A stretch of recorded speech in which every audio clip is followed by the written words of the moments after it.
მე ვარ ირაკლი ჩომახაშვილი, ადვოკატი, ინტერესების დამცველი გიორგი ტერიშვილის, რომელიც დაკავებული არის იმ 11 პირთან ერთად და ჩვენ მათ ვეძახით სინდისის პატიმრებს. გიორგი ტერიშვილი არის ჩვეულებრივი მოქალაქე, ის არ წარმოადგენს არც ერთი პოლიტიკური პარტიის წევრს. მას ჰქონდა გულწრფელი პროტესტი შექმნილი ვითარებიდან გამომდინარე 2024 წლის 1 დეკემბერს, როდესაც მას ედავებიან, რომ თითქოს ჩაიდინა ორგანიზებულ ჯგუფურ ძალადობაში მონაწილეობა, ის მშვიდობიანად აპროტესტებდა გულწრფელად.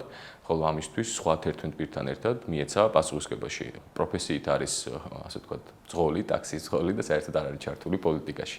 ჯერჯერობით ამ საქმეზე ვართ მოწმეთა გამოკითხვაზე, ბრალდების მხარის, ესენი არიან პოლიციელები, რომლებიც ამბობდნენ, რომ დაზარალდნენ 2024 წლის 28 ნოემბრიდან 4 დეკემბრის ჩათვლით. შემიძლია გითხრათ წინსწრებით გიორგისთან დაკავშირებით, რომ საერთოდ არც ერთი მოწმე არ ამბობს, რომ გიორგი ტერიშვილი იყო იქ, ან რომელიმე დააზიანა. უმეტეს დროშის არ ემთხვევა და შეუძლებელია ბრალდებამ წარმოადგინოს რომელიმე მოწმე, რომელიც გიორგი ტერიშვილმა დააზიანა. ან თუნდაც სხვა ნებისმიერმა 11 პირმა, ეს ჩვენთვის საქმიდან გამომდინარე ცნობილია.